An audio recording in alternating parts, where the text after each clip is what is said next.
চুলায় তো সবাই রান্না করতে পারে যে কোনো সময়, কিন্তু এই লার্কির চুলায় বা কাঠের চুলায় কাঠ খড়িয়ে পুড়িয়ে একটা কিছু তৈরি করা, আবার কম খরচে বাঁচিয়ে, যেমন মনে করেন আমি আলু ভর্তা করব, তো যে আহ, আরেকবার যে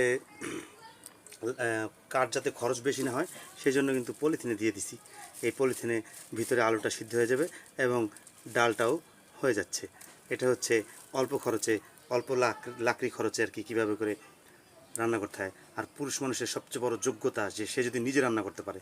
তাই আমিও এই ভাঙা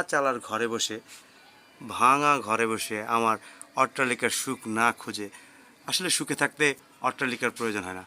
এই পাশে জানালা দিয়ে কত প্রকৃতি, এই পাশে সোজা, এখানে চুলো। আহ,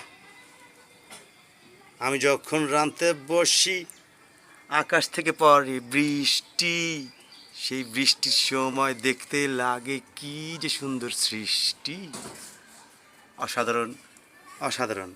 হয়তো আপনাদের ধনীদের জীবনের সাথে আমার জীবনের কোনো মিল নাই।